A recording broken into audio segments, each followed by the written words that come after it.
Merci de votre fidélité à Sika TV et bienvenue dans ce nouveau numéro du Journal de l'économie. L'Algérie renforce la lutte contre la corruption sur son territoire. De nouvelles dispositions seront introduites dans la constitution du pays.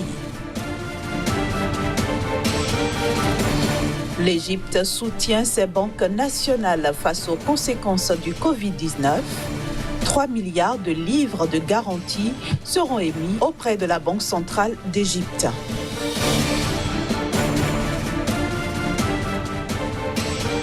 L'Union européenne réitère son soutien à la filière banane au Cameroun.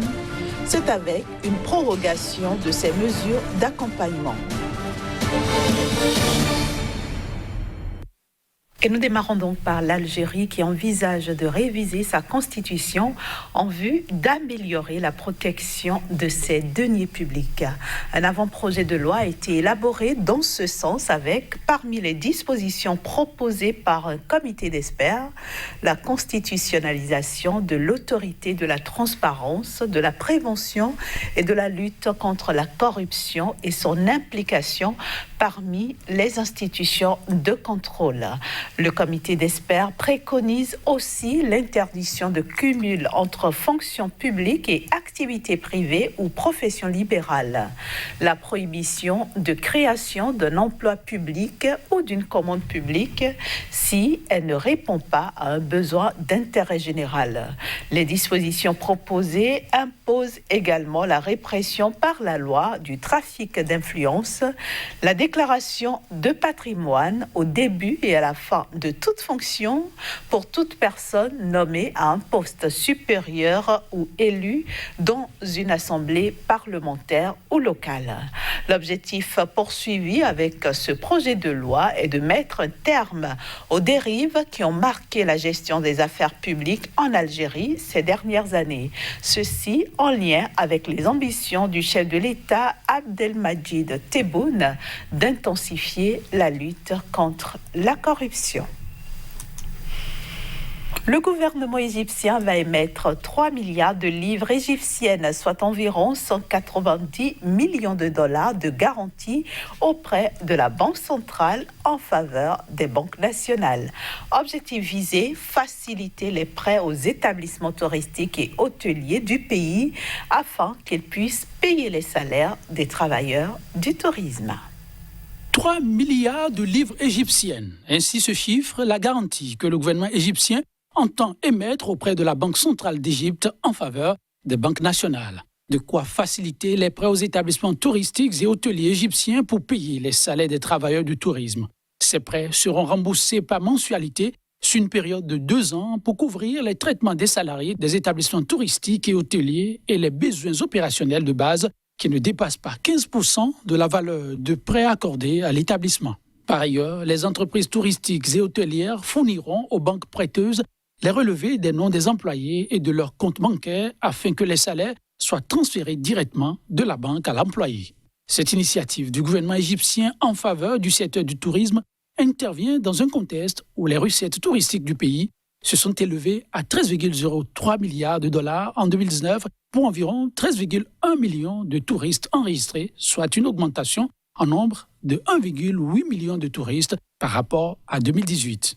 Le secteur touristique pèse environ 11,9% du produit intérieur brut de l'Égypte et génère près de 2,48 millions d'emplois, soit 9,5% de la population active du pays, selon les statistiques du World Travel Tourism Council datant de 2018.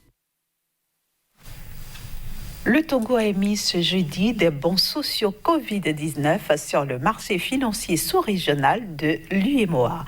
Le pays est à la recherche d'un total de 108 milliards de francs CFA pour des titres d'une valeur nominale unitaire de 1 million de francs CFA à taux multiple et d'une maturité de 3 mois.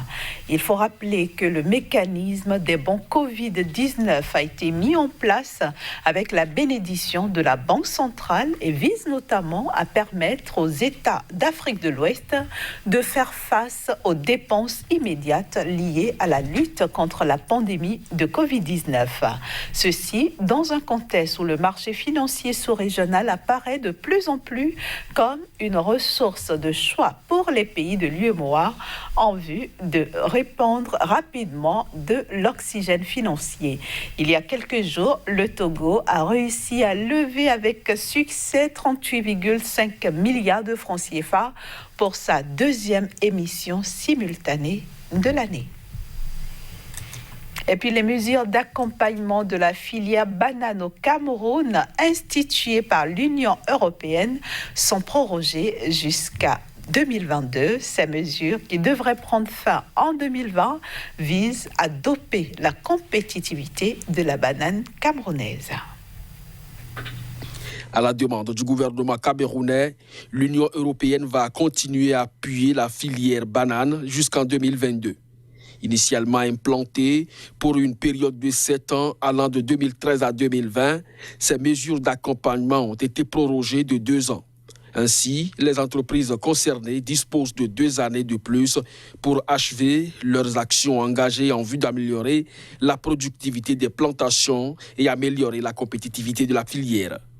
À en croire l'Union européenne, cette prorogation vise à appuyer les entreprises de la filière banane fragilisées par les conséquences économiques du coronavirus, d'une part, et d'autre part, par l'impact de la situation sécuritaire dans le nord-ouest et le sud-ouest anglophone du Cameroun.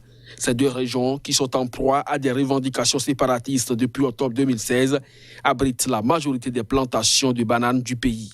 Notons que le Cameroun est le premier bénéficiaire du programme Mesures d'accompagnement banane de l'Union européenne avec une enveloppe estimée à 31,6 milliards de francs CFA.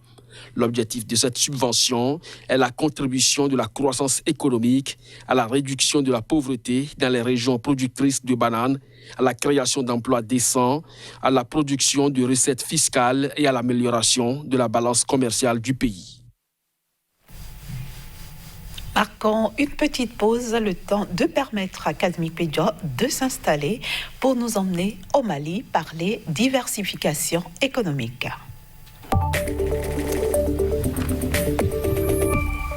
Bonjour Casimir, bienvenue à vous. Merci, bonjour Inès. Alors le Mali passe à la diversification de son économie. C'est bien ça Inès, il faut le dire, à travers l'agence pour la promotion des investissements API au Mali. Le pays vient donc de donner un nouveau souffle à son économie en passant donc d'une économie unijambiste avec le sous-secteur minier qui emploie environ 65% donc de la population active. Le Mali veut désormais apporter donc de la plus-value à certains de ses produits pour véritablement donner la chance à cette économie de reprendre du souffle au niveau de la région ouest-africaine. Je veux parler de l'Union économique et monétaire ouest-africaine. Alors concrètement, comment est-ce que tout ceci va se passer sur le terrain? Alors sur le terrain, déjà des choses ont été déjà vues. Il y a de cela quelques années déjà où le pays a expérimenté donc 4 secteurs d'activité, notamment donc l'agrobusiness, l'agriculture et associé donc au commerce, l'énergie, le BTP, le bâtiment, travaux publics, les télécommunications et bien évidemment le secteur donc de la transformation. Je veux parler du secteur secondaire. Il faut déjà dire que ces 4 secteurs associés donc au secteur secondaire permettent aujourd'hui au Mali de rêver d'une employabilité au niveau de ce pays-là qui va avoisiner, il faut le préciser, environ 17 000 emplois créés chaque année autour donc de ces différentes activités, contre 4 000 par le passé. C'est quand même beaucoup, c'est énorme en termes donc de résultats déjà attendus au niveau donc de ce pays-là. Au-delà de ça, l'État pourra donc faciliter un certain nombre d'accès au crédit à travers les investissements, et déjà plusieurs partenaires donc tapent à la porte pour véritablement accompagner, pourquoi pas, cette nouvelle volonté des autorités politiques au niveau du Mali. Alors Kazmi Pédia a à peine lancé le projet Happy Mali a du plomb dans l'aile. C'est bien ça, Inès. Il faut dire quand même que tout n'est pas pour autant rose au niveau donc de ce programme-là. Déjà en 2018, le projet Appui donc a connu un taux de mortalité des projets agréés à hauteur de 50%.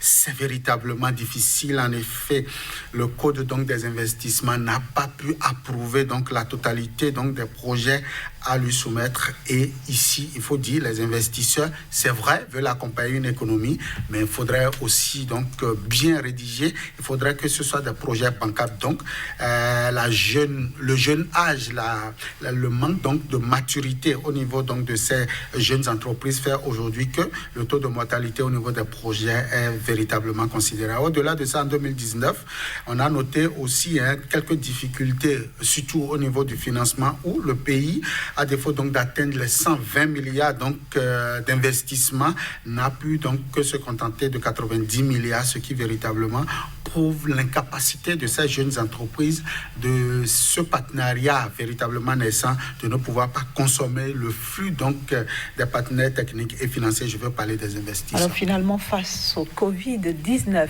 quel avenir pour ce projet?